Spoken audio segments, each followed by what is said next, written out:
Sana man lang may magpagawa ngayon. Ang hirap ng pakyawan. 50-50 kung may kikitain ba, wala. Mahal ko. Oh, bakit? Yung baon mo, naiwan mo. Ay, oo nga pala. Sorry. Walang ulam yan, ha? Oo nga eh. Alam ko naman yun eh. Kaya nga sana, makautang pa ako dun sa tindahan. Kala nga. Utang pa nga ako dun eh. Hindi ko pa nababayaran eh. Hiningin lang kasi ate. Siya nga pala, okay na ba itlog yan? Okay na yun. Pagkakasyahin ko na lang hanggang gabi mamaya. Kesa wala, di ba? Sige na. Sige na, ingat ka, ha? Treyan ah. Oo, sige. Mahal ko, wala nang gatas si Trayan, ha? Saka Pampers. Wala na rin tayong bigas. Yung problema ko eh. Sana may magpagawa ngayon. Alam mo naman, presyentuhan lang ako. Sige na. Sige na, mahal ko. Ingat ka, ha?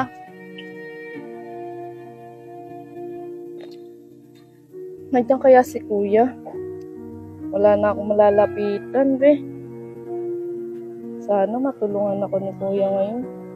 Naaawa na ako kay Boy Baldog. Lagi na lang siya gumagawa ng paraan. Diyan kaya si Kuya?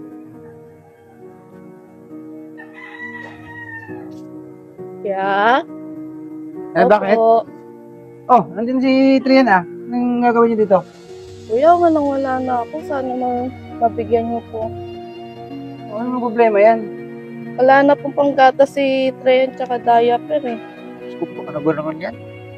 Wala din ako ngayon eh. Kasi, ang aga-aga nag-aasawa na kayo, bata-bata niyo pa. Tapos na yun, sa akin kayo lalapit. Hindi lang ako naawa doon sa pamangkin ko. Wala na po ako malalapitan, Kuya. Ikaw na lang maasahan ko eh. Paano yan ngayon? Eh, kung gusto mo, laban mo na yung mga damit ko dyan para ibigyan na lang kita kung gusto mo na. Sige po, Okay lang ba sa Kuya? inyo? Okay lang po. Naawa lang ako sa pamangkin ko eh. Kasi nga, asawa kayo ng maaga. Ngayon, sa akin niya lalapit. Iba naman kasi yan. Gina! Oh, ito. May 200 ako. Siguraduhin mo lang laban mo yung damit ko ha. Opo, Kuya. Maraming salamat po, Kuya. Sige na, alis na ako. Ayusin mo ha, siguraduhin mo laban mo yan ha. Opo. Sige na. Mars? Mars? Uy, Mars, bakit? Pwede ko bang iwan mo na itong sagot ng anak ko? Oh, bakit? Maglalaba muna ako saglit kay Kuya. Oh, sige, pwede naman. Please, me. Uy, paano yung gatas niyan? Yun na nga eh. Wala akong pera, kaya maglalaba muna ako kay Kuya. Oh, ganun ba? Sige, may gatas naman yung pamangking ko dyan. Anin ko na lang siya.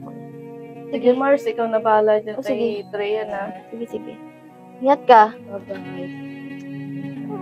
Bye-bye. Kami namang labayan ni Kuya. Pero ayos lang. Nakakatulong din naman sa panggatas ni Treya. Grabe yung dumi.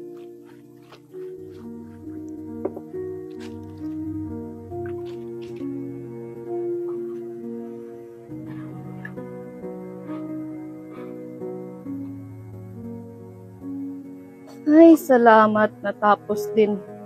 Tutupiin ko na lang to para pag uwi ni Kuya, wala na siyang gagawin. Papahinga na lang siya.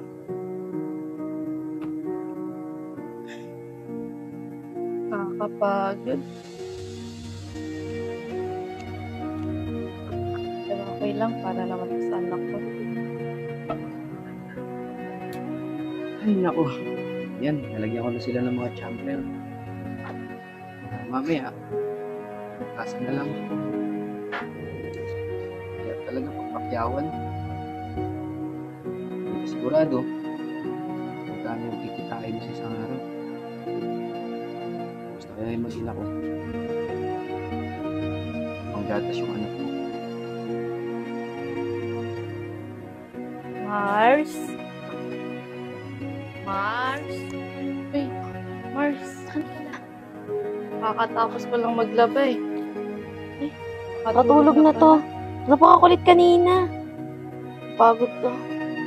Salamat, Mars. Oh, ito. Ano yan? Ano yan? Pang, kasi inalaga mo si Freyan. Eh, naku, hindi na. Mars, hindi na kailangan yung tulong na yon. Sige, Mars, Tulong na salamat yun, ah.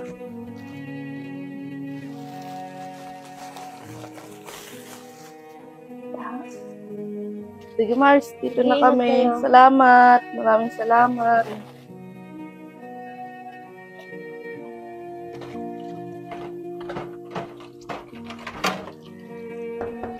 Mahal ko! Uy, Malco, nandiyan ka na pala. Ay, nako, nakakapagod.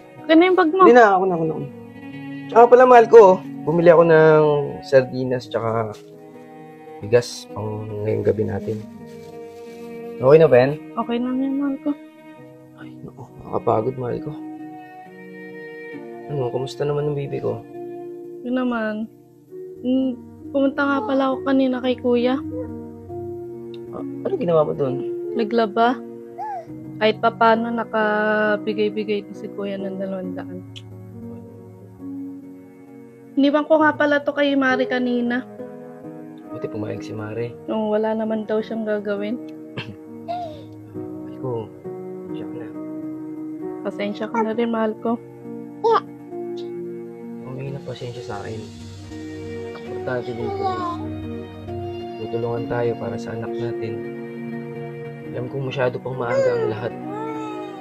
Ako, hinita ako. Ito lang, Okay lang yun, mahal ko. 280. Binili ko na rin ng bigas. Buhay natin, ewan ko kailan matatapos. Pasensya ka na, mahal ko, ah. Kailan kaya ito matatapos tong paghirap natin? Alam mo, wala ka namang kasalanan dito. Kasalanan mo ito lahat. Hindi ko kayo mabigyan ng magandang buhay. I mean, hindi ako sigurado kung mabibigyan ko ng mga anak na bukasan ko. Nga mo, mahal ko, malalagpasin din natin to. Sana. Pero hindi ako mapapagod. Anumang pagsubok ang pinagdadaanan natin, dapat hindi tayo sumuko o mawalan ng pag-asa dahil lahat ng ito ay hindi ibibigay sa atin kung hindi natin to makakaya. Huwag mapagod, huwag sumuko, gawin lang ang lahat para sa ating pamilya. Maraming salamat po sa inyong lahat. God bless.